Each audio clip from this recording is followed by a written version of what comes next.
इस वीडियो में हम एक और यूटिलिटी की बात करेंगे। इस यूटिलिटी का नाम है स्ट्रिंग टोकनाइजर, है ना। हमने लास्ट वीडियो में स्ट्रिंग जॉइनर की बात करी थी, यहाँ पे हम काय की बात कर रहे हैं, स्ट्रिंग टोकनाइजर की।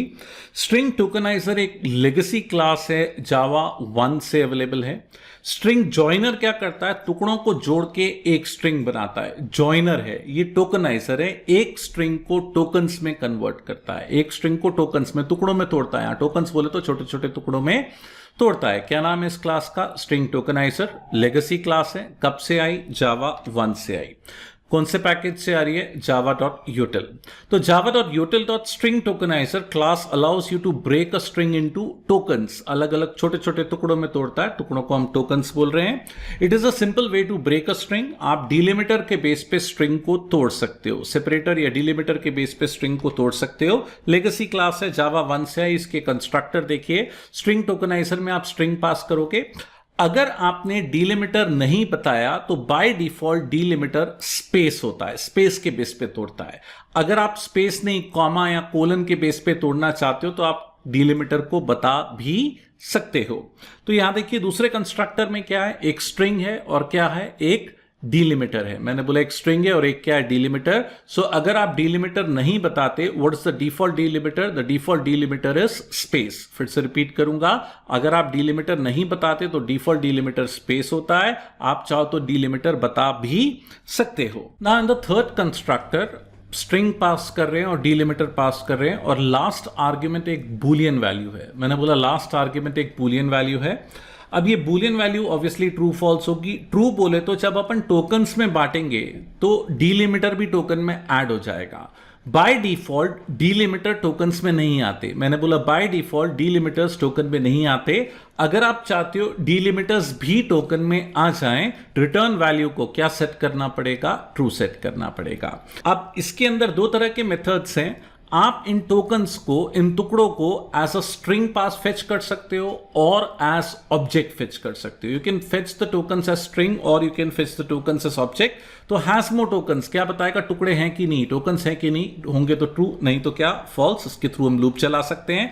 नेक्स्ट टोकन क्या करेगा? नेक्स्ट टोकन डुअल फंक्शन है, दो काम करता है। ये करंट टोकन को रिटर्न करता है और कर्सर को आगे रिटर्न करता है।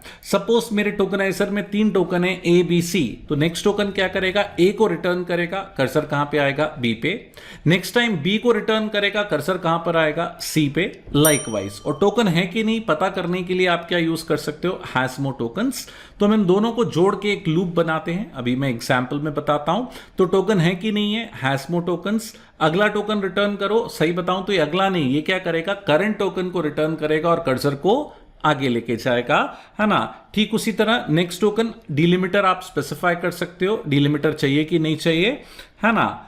Has more elements, has more tokens और has more elements almost same methods हैं। बस हैज मोर एलिमेंट्स किसके लिए यूज करते हैं अपन? अगर हम नेक्स्ट एलिमेंट यूज कर रहे हैं। मैंने बताया नेक्स्ट एलिमेंट के थ्रू आप टोकन्स को एज ऑब्जेक्ट फेच कर सकते हो, लेकिन नेक्स्ट टोकन के थ्रू आप टोकन्स को एज स्ट्रिंग पास कर सकते हो। तो थोड़ी सी डुप्लीकेसी है। आप स्ट्रिंग के लिए क्या यूज करोगे? हैज मोर टोकन्स और नेक्स्ट टोकन, और ऑब्जेक्ट के लिए क्या यूज करोगे? हैज मोर एलिमेंट्स और नेक्स्ट एलिमेंट, है ना। लेगेसी क्लास है, थोड़ी सी डुप्लीकेसी है, जावा 1 से चली आ रही है, तो थोड़े से you will find some overlapping things too. ठीक है भाई। काउंट टोकन्स क्या बताएगा? कितने टोकन्स हैं। काउंट टोकन्स क्या बताएगा? कितने tokens? It will count the number of tokens. तो भाई इसको हम एग्जाम्पल में इंप्लीमेंट करते हैं। तो ये देखिए भाई, मैंने क्या किया, सबसे पहले स्ट्रिंग टोकनाइजर को इंपोर्ट किया है। कौन से पैकेज से आ रही है? java.util से। आपको बुलाना पड़ेगा, बाय डिफॉल्ट अवेलेबल नहीं है ना। मैंने टोकनाइजर का ऑब्जेक्ट बनाया। ध्यान देने वाली बात, इस ऑब्जेक्ट में मैंने डीलिमिटर नहीं बताया है। इस ऑब्जेक्ट में मैंने डीलिमिटर नहीं बताया है। तो अगर हम डीलिमिटर नहीं बताते तो बाय डिफॉल्ट डीलिमिटर क्या होता है? स्पेस। स्पेस के बेस पे टोकन निकालता है। ठीक है। हैज मोर टोकन्स कब तक लूप चलाएगा? जब तक टोकन्स हैं कि नहीं है। नेक्स्ट टोकन क्या करेगा? करंट टोकन को रिटर्न करेगा और कर्सर को आगे लेके जाएगा। तो फर्स्ट टाइम क्या रिटर्न करेगा? दिस। कर्सर कहां पे जाएगा? इस पर। नेक्स्ट टाइम क्या रिटर्न करेगा? इस। कर्सर कहां पे जाएगा? ए पर। नेक्स्ट टाइम क्या रिटर्न करेगा? ए। कर्सर कहां पे जाएगा? टेस्ट पर। नेक्स्ट टाइम क्या रिटर्न करेगा? टेस्ट। कर्सर कहां पे जाएगा? स्ट्रिंग पर। ठीक है। अब जैसे ही स्ट्रिंग पे जाएगा, उसके बाद हैज मोर टोकन्स फॉल्स होगा तो लूप से बाहर आ जाएगा। यहां पे मैं टुकड़ों को स्ट्रिंग फॉर्म में फेच कर रहा हूं, इसीलिए मैंने क्या लिखा है, हैज मोर टोकन्स। मैंने आगे क्या किया है, इसी लूप को यूज किया है, लेकिन मैं ऑब्जेक्ट के फॉर्म में फेच कर रहा हूं, तो मैंने हैज मोर टोकन्स की जगह क्या यूज किया, हैज मोर ऑब्जेक्ट्स। और यहां पे मैंने डीलिमिटर भी बताया, what is a delimiter, hyphen. मैंने बोला what is a delimiter, hyphen. अगर हाइफन नहीं लिखता तो बाय डिफॉल्ट डीलिमिटर क्या होता है, स्पेस।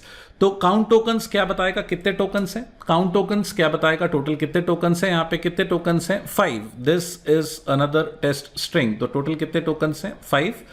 यहां पे मैं लूप चलाने के लिए हैज मोर टोकन्स की जगह क्या यूज कर रहा हूं, हैज मोर एलिमेंट्स। पहले मैंने क्या यूज किया था, हैज मोर टोकन्स, यहां पे क्या यूज किया, has more elements. Next token का रिटर्न टाइप क्या था, स्ट्रिंग, लेकिन नेक्स्ट एलिमेंट का रिटर्न टाइप क्या था, क्या है, ऑब्जेक्ट। अब ऑब्वियसली मैं दोनों को प्रिंट कर रहा हूं, कहीं स्टोर नहीं कर रहा। अगर स्टोर कर रहा होता तो ऊपर मेरे को स्ट्रिंग में स्टोर करना पड़ता और नीचे मेरे को काय में स्टोर करना पड़ता, ऑब्जेक्ट में स्टोर करना पड़ता। तो एक छोटी सी यूटिलिटी क्लास है, स्ट्रिंग के साथ यूज करते हैं, लेगेसी क्लास है, जावा 1 से चले आ रही है। क्या नाम है इस क्लास का, स्ट्रिंग टोकनाइजर। तो भाई इसका आउटपुट देखिए, है ना, पहले मैंने इसको स्प्लिट किया है, टोकन्स निकाले लूप चला के, तो this is a new world आ रहा है। फिर मैंने दोबारा किया, फिर से this is a new world दूसरी बार आएगा। नंबर ऑफ टोकन्स कितने हैं, 5। यहाँ पे कितने टोकन्स दिखा रहा है भाई, 5। तो दोबारा भाई मैंने लूप चला के इनको क्या किया है, प्रिंट किया। अगर मैं कंस्ट्रक्टर में यहां (2) लिख देता तो ये क्या करता, टोकन्स के अंदर डिलिमिटर को भी क्या कर देता,